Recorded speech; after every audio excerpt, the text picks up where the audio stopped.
James chapter 2, verse 1 to 4. My brethren, do not hold your faith in our glorious Lord Jesus Christ with an attitude of personal favoritism. For if a man comes into your assembly with a gold ring and dressed in fine clothes, there also comes in a poor man in dirty clothes, and you pay special attention to the one who is wearing the fine clothes, and say, you sit here in a good place. And you say to the poor man, you stand over there, or sit down by my footstool.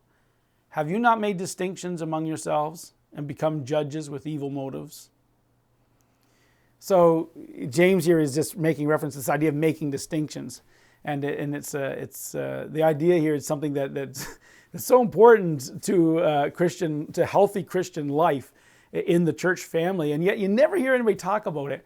But it's something that really happens. So I'm not going to go too far into making distinctions. We'll talk about that another time maybe. But I want to just talk a little bit about the psychological effect that we all suffer from, which is often called the halo effect. It's very hard to manage. The halo effect is basically the tendency for us to see some quality of an individual, and then based on that quality that happens, usually something superficial, but based on that thing that happens, we then judge the entire person's character and other attributes based on that.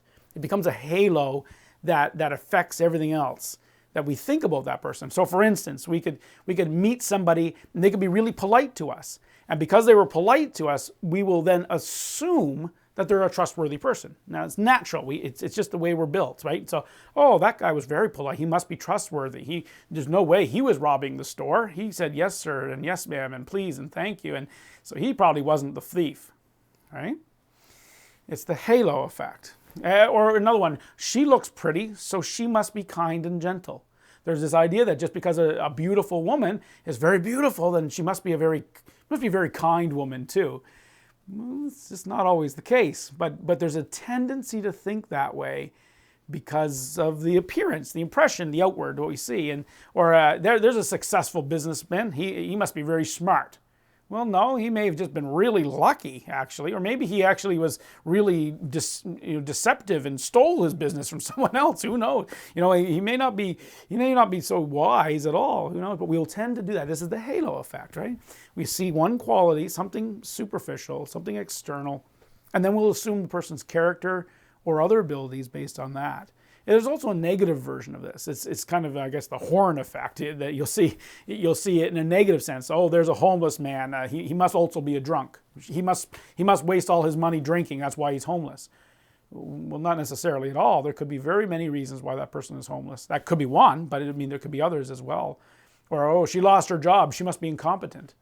Well, no, she might have had a very unpleasant work environment. Maybe her boss had something against her. We don't know, but we'll have a tendency to judge based on the little information, what presents.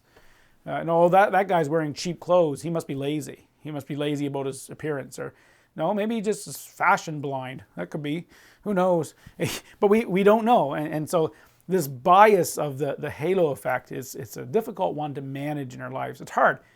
And I'd be the first one to tell you can judge a book by its cover. I know that's a common thing we say. You can't judge a book by its cover. Well, no, you can. If you go into a bookstore and you start to look at the covers of books, there's things on the cover that'll help you judge the book to know whether or not to buy it. And so it's not entirely true. There is something about it. There is some level of information you can get just by looking at a person's situation. But it's never complete information, and we usually have a hard time really getting good information. And so we need to be really careful about this halo effect. And not just talking about the areas of judgment, but more specifically is in the areas of how we treat people. When we treat people, what the Bible tells us is that we should give grace to people, we should be kind to people, merciful to people, based on not based on their value or based on their perceived merit, but rather based on the grace that God has given us and the mercy God has shown us and the blessings God has given us. We shouldn't say, oh, there's a person, that looks like a very nice person, so I'm going to bless them. Well, no, we should bless people not based on the halo that they wear or on the horns that they wear, but rather based on what God has given us. Now, we should be wise, obviously. We shouldn't, as Jesus said, don't cast your pearls before swine. So there's this proper judgment that we should exercise, and we should be careful and all those things. But in the areas of kindness and grace and mercy, and those areas, as Christians, we're not called just to give justice to the poor only. In fact, the scriptures very clearly say, give justice to both the rich and the poor, not to just one. Both. We don't just say, oh, the poor deserve it and the rich don't because they're rich.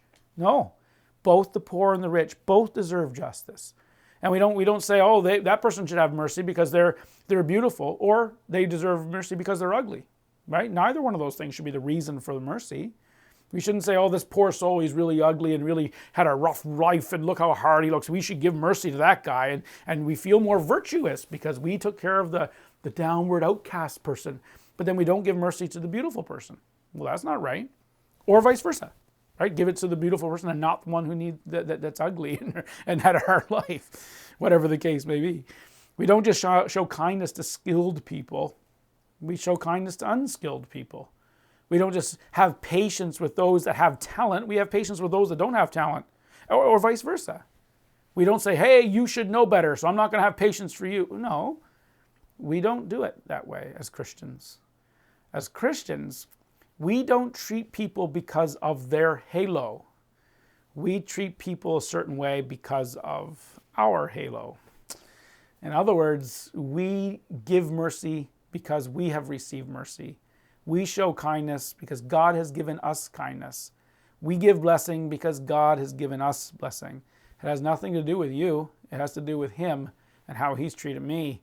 And so I will pour it out to others, regardless of their halo. Something to think about.